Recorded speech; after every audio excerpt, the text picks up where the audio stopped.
Good morning, everybody. Welcome to the Meta Cafe, where you can grab your coffee, tea, water, and sit back and hear about the astrology of the day, human design of the day, and maybe even an oracle card. Haha, which actually I did pull an oracle card for us this morning. Although I have to admit, it was like pulling teeth. Literally, it did not want to come out. Yet one finally did, and we'll see what that's all about as we go on. I hope everybody is doing well this morning. It feels a little lazy. Remember, that's because we are in a void of course moon for the entire day until 11:52 p.m. my time this evening and until 2:52 a.m. tomorrow morning for those of you on the East Coast. So I think we're running a little slow. Maybe we're running a little hot. That may be because of some really other good energies that are running through the background of the day. And so we'll just see how that whole day plays out. This is going to be an interesting one because a void of course moon means that we're not really meant to start something, but yet we have a lot of background enthusiasm, excitement, and energy running through the field today. So, woohoo. Good morning, Michelle Brooks. Good morning, Mimi. Good morning, Suzanne, my lovely ladies. Good morning, Michelle, Gay. It's wonderful to see you all and have you all with me this morning. Good morning, Marlene. I love it, love it, love it. I wish you all a good morning. So I want to back up for a minute about some things that yesterday came up for me. I utilized the moon in Virgo yesterday for some really good things. And I love it because knowing astrology ahead of time gives you this key to be able to unlock what is correct for you to be doing that day, right? Or at least where the energy lies beneficially for you. And for me yesterday, I realized, moon is in Virgo. I have my natal moon in Virgo and my natal Pluto in Virgo. So maybe it's a nice day to do some Virgo work. So guess what I had to do? Apparently there are new rules that are going on. Good morning, Londa. Some new rules that are moving through the field for Europe, where people who have mailing lists with people that live in the European Union on their lists have to create some transparency in the ways that we use their data or their information. And because I have a fairly large email list, one that I don't send ad nauseum, I really just don't. But because I do have this list and because there are times I send things out, I had to come into alignment with this new law or rule called the GDPR. Well, let me tell you, big corporations and big businesses and organizations that have these gigantic mailing lists also have people on staff that go through all of this information and figure out what to do. For me, I was like nearly brain dead trying to figure out all the rules and what I needed to do, what I didn't have to do, etc. Suffice it to say, I did my best, right? I did my best. I sent out to my list an email explaining a little bit about the GDPR. If you got this letter from me yesterday and you are planted here in America or Australia or Asia or anywhere but Europe, you can ignore it, or you can just resubscribe, whichever works for you. If you are of European I shouldn't say descent, but if you live in Europe and you're on my list, then this is your new protection and I'm doing what I need to do. In fact, if you all got the email from me, you might as well just resubscribe. Then the whole list is clean and I don't have to worry about it anymore. So it was interesting to have to work step by step through something I was totally unfamiliar with. But luckily, MailChimp, and I'm sure all of the other email providers out there, made it fairly simple. But there were just some holes in their explanations. And then you run into a problem and you're like, what do I do? So I had to use my Gemini mind and my Virgo details orientation to be able to wade my way through it. So if what that is all about, don't hesitate, just resubscribe. You don't have to necessarily, but if you do, then it makes my list clean and I am in compliance. Hallelujah. Good morning, Libby. And who's on today? Right. Morning, Marlene. Michelle Brooks is asking me a question. She's on today, right? Who's on today? Michelle. Are you talking about Jana? Janet is on with me on Friday. So let's take a look now. Sorry, I'm just looking at the comments here. I'll wait for Michelle. I'll go on. And Michelle, if you want to know who's on today, let me know. Anyway, so let's look at some of the energies that are building for the day. And then I want to transition over to looking at the gift of gate 41.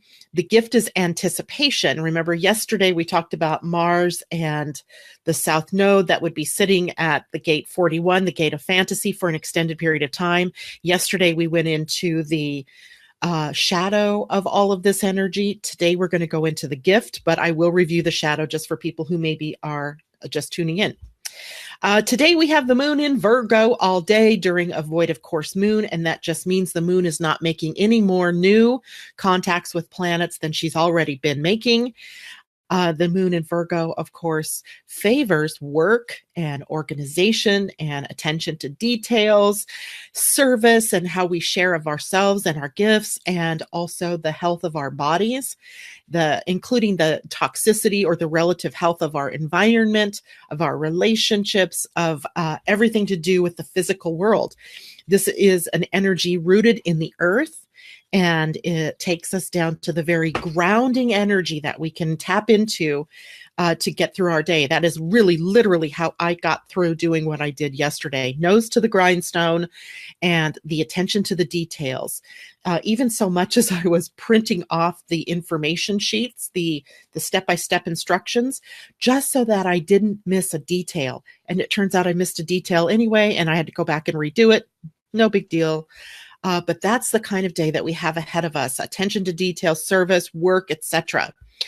In the background, the energy that we are probably tapping into most, that we feel the most, is the sun in a trine relationship to Mars. Trine, remember, is a 120-degree angle. It literally is the ease and flow of the energy between the two planets. The sun, the force of our personality, and Mars, the energy of dynamic motion, movement forward. And that means that today we have increased energy and we are feeling vitality running through us. We are physically able to take on the world today, right? The great use of the energy today is to get out in the world and be physical, walk, bike, garden, do things besides sitting on your butt, if you can. Get your hands involved. It's Gemini time. Gemini rules the hands, right? So Mimi, I know you do a lot of artwork, so that is a good use of the hands during this period of time. This kind of energy infuses us with confidence and enthusiasm, right? This is a feel-good kind of day. It's funny because Michelle already was texting me this morning and she was feeling good. I know something's tickled her and I just can't wait to hear about it. So it is a good day, but there are some things to watch out for. Remember, Mars is slowing down. It is moving toward its retrograde station, and that means we have to be very careful and be picking and choosing what it is that we get ourselves involved in, what things it is that we want to be doing, and being very careful about what things we are going to start, right? We're not necessarily in a bad place when it comes to beginning something. That's not what I mean, but you want to be very picky, right? Picky, picky, picky. Why? Would be because, remember, we're also dealing with the shadow of gate 41. And the gate 41, remember, just to remind you, yesterday, we talked about this. It's the basic pressure to evolve. And it is the start codon on our strand of DNA, ATG. Remember, there's the four bases, ATG, one other one, C? ATCG, yes. And ATG is always the start codon. And that means that this is energy that also wants to have new experiences. It wants to step out into the world and it wants to achieve its dreams.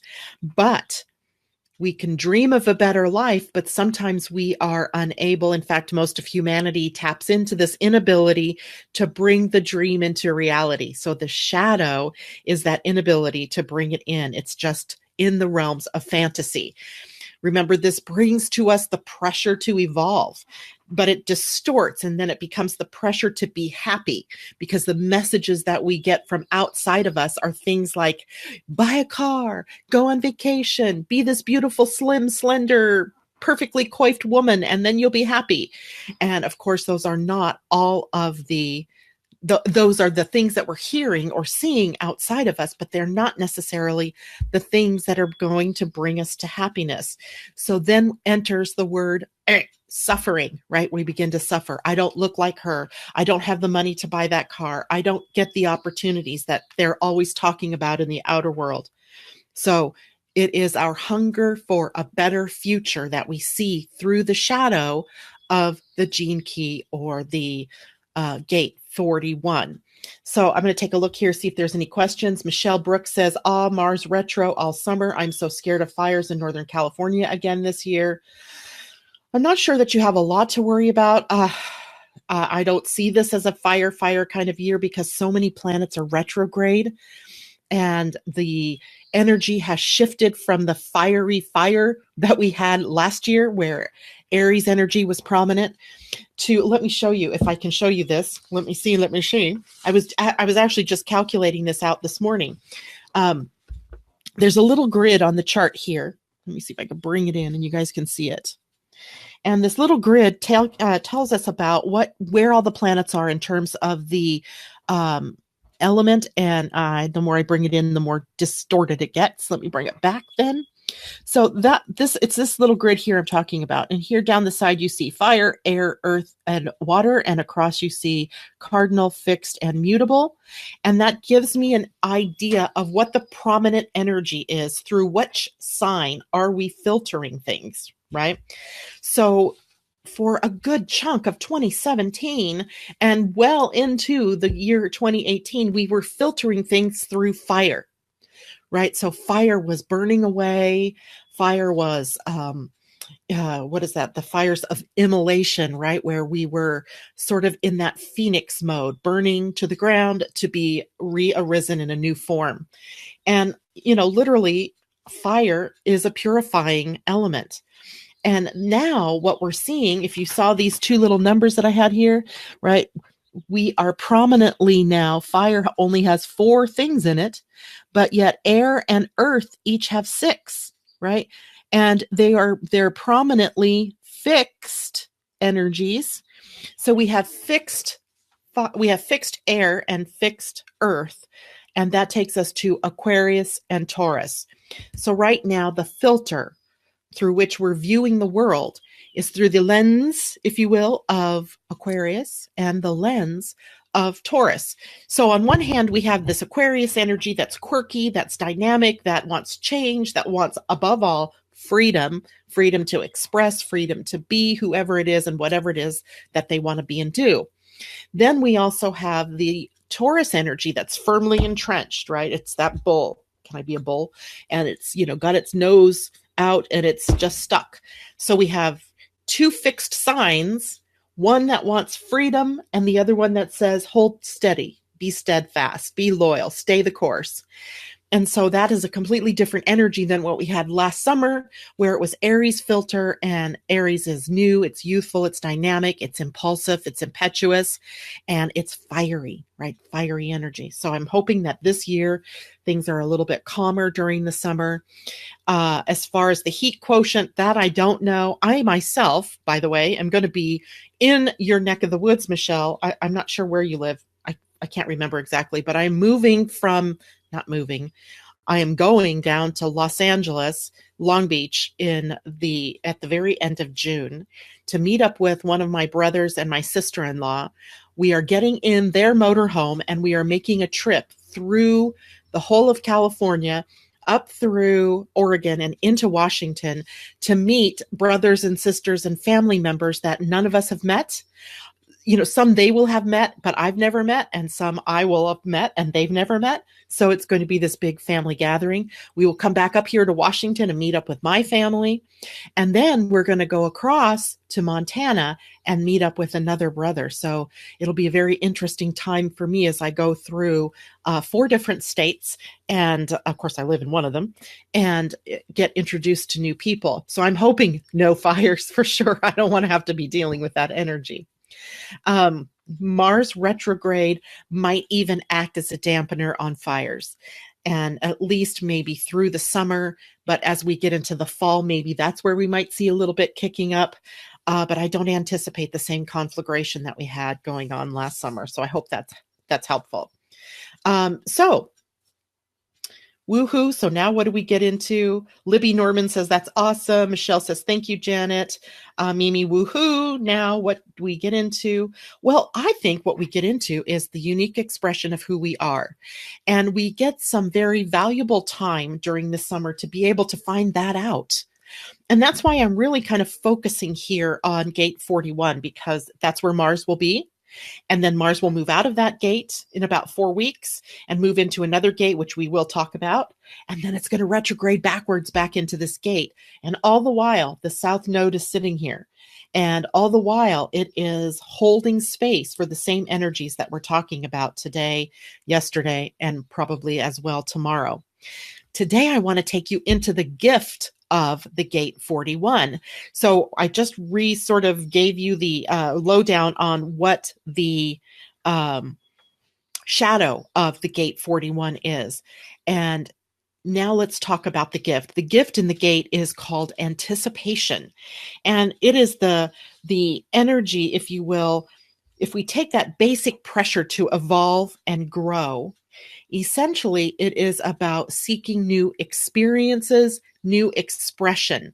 So when we're looking through that filter, perhaps of Aquarius and Taurus, maybe we can see into if we can look, right, with different eyes, not your physical eyes, but maybe more with your energetic eyes, and be able to see, where is it that I've been stuck, right? Where am I stuck?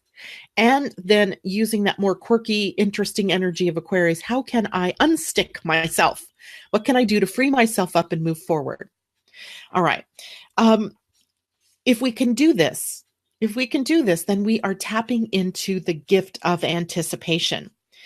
So essentially then, in this gift, what we are being asked to do is to raise our frequency and then increase our sensitivity to the morphogenetic fields, and then what the potential in the morphogenetic fields holds for us.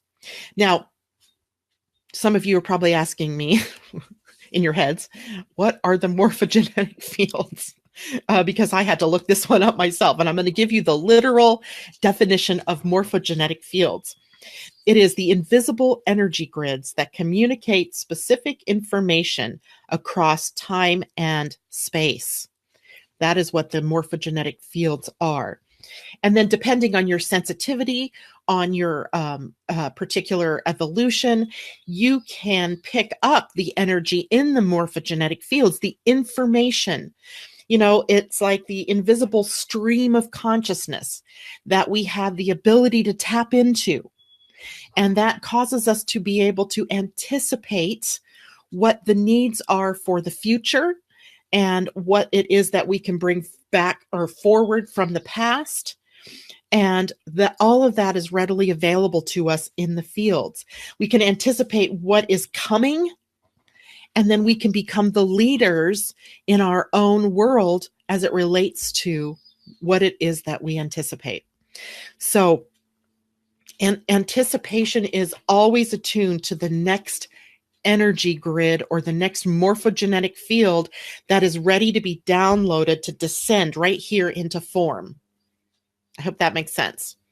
So it's like when we are aligned with anticipation as opposed to the shadow frequency of living fantasy, then we are able to pick and choose what it is that we want to download from those fields, what it is that is the right next thing to descend into form.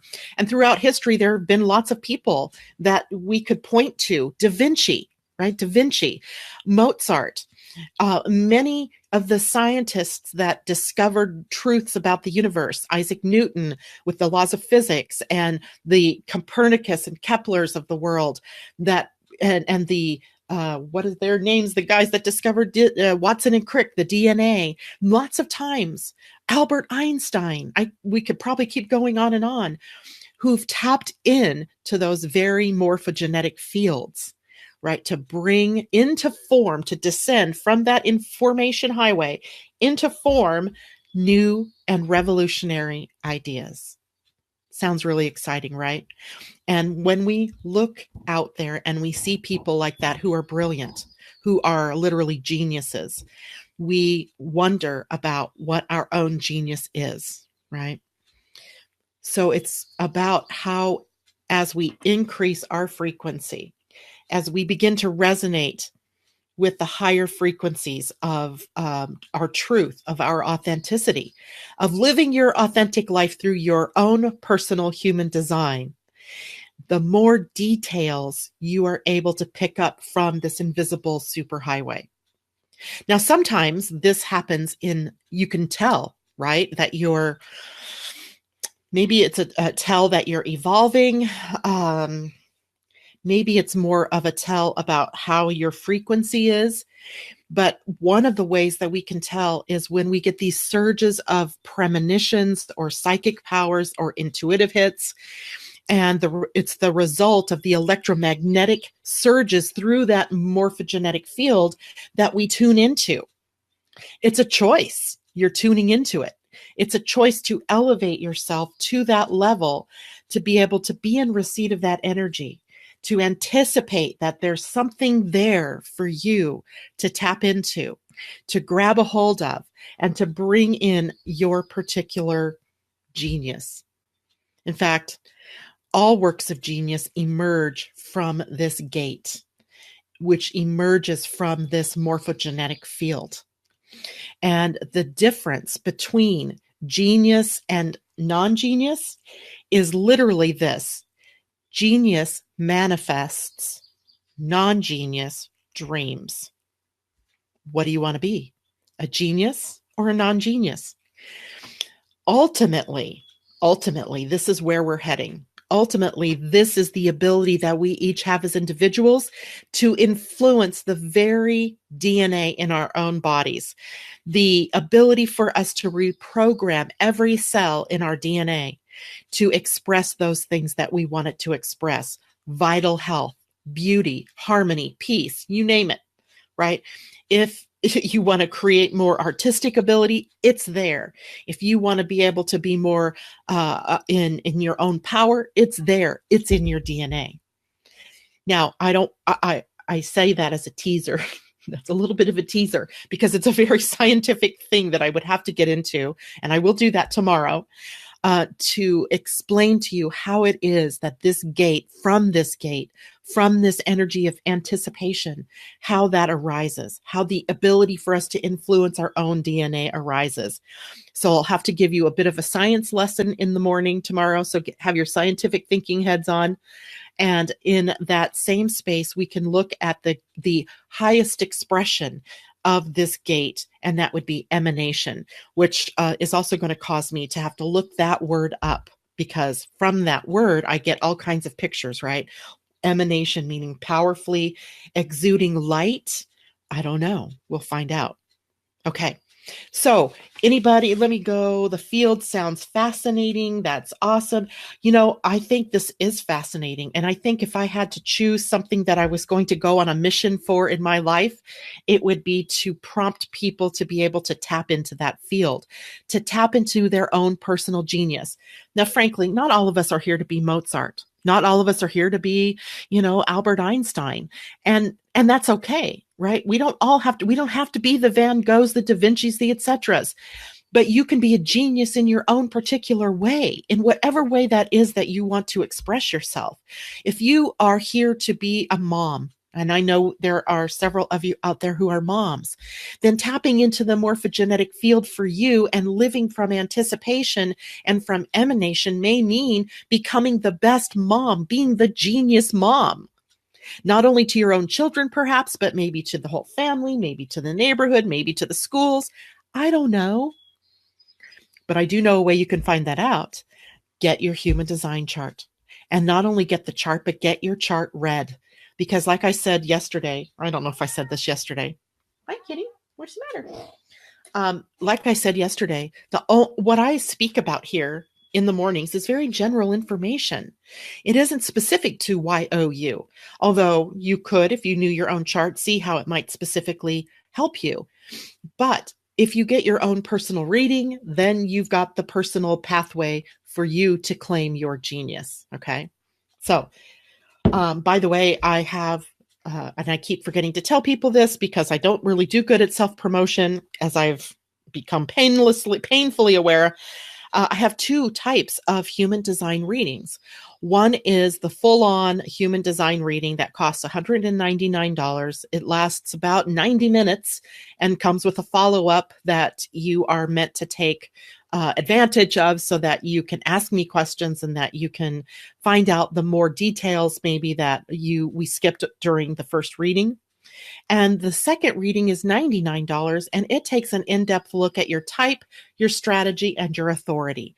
And just knowing those three things about yourself has a huge effect on who you are out there in the world and how you live your life. So 2 prices, 2 readings, either one opening gateways for you that maybe you've only dreamed about in terms of living your authentic life. Okay, enough self-promotion. I drew a card this morning from the Wisdom of the Oracle from Colette Baron Reed. And it's an interesting one in light of some of the things we were talking about. It is the card Building Blocks. And I'm not sure if we've had this card before, but maybe we have. It's card number 28. And let me see, she's a beautiful little fairy. Maybe not a fairy, maybe she's an angel. I'm not sure. But she's standing upon a building, perhaps, using blocks to build step by step, right? I pulled it straight up, so I will read the regular messages, not the protection message, but the others. So the essential meaning of this card is strong foundations, a beautiful work in progress. Aren't we all, right? So the Oracle's message: you have everything you need to cultivate an extraordinary life. This is a time when your focus needs to be on the foundations you build upon. Your work, your relationships, and your very being are underwritten by your values, ethics, morals, and core beliefs. Wow, we've been talking a lot about this very thing, right? Values. Are they still true for you? Will they stand the test of time and serve as the solid grounding upon which you construct your life? Now you are making changes that will affect everything in a positive way. Your destiny is truly a remarkable and beautiful design. So the prosperity message in this: you have everything you need to turn iron into gold in the alchemical process of creating the prosperous life you desire. Now is the time to build on the strong foundation you have already laid for your prosperity. Keep in mind that these building blocks are imbued with the sparkling energy of your intentions. Own your dream and remember that you always have more than enough, and you always are enough. So abundance is ever present. Your creativity is divinely inspired, and the design for your life is taking shape in service to the world. You are meant for success. The relationship message: when you see this card, know that you are attracting new relationships into your life and solidifying the ones you already have by building them on the foundations of honesty, humility, clear communication, and a genuine desire to know one another.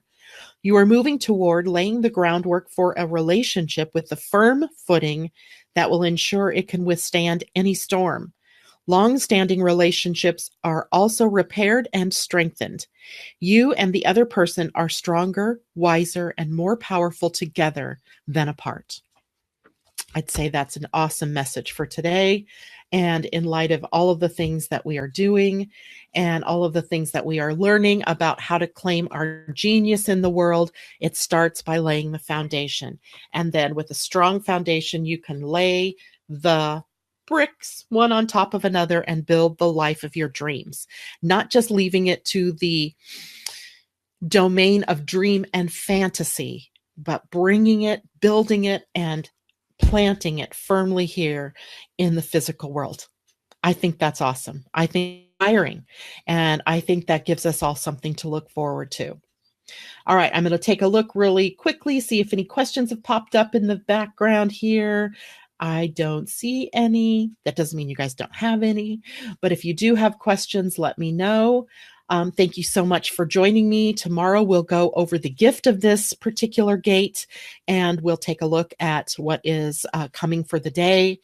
Remember, on Friday, Jana will be on the show talking to us about the Good Vibe Tribe. And I always love having Jana on the show. She's wonderful fun. Also, I wanted to let you know on May 31st, which is next Thursday, can't believe we're already through the month of May almost, Diane Lawson will be with us. She is an astrologer who's written a book about astrology in relationships. And I wanted to bring her on because so many times that's one of the main questions people have is about relationships and astrology. And because she's just written a book, I want to bring her on and let her explain about the book and talk a little bit about astrology as it relates to relationships. So that'll be next week. And let's see, is there anything else I need to tell you? I think that's it for now. In the meantime, I love you all. Thank you so much for joining me, and I will see you tomorrow morning. Have a great day.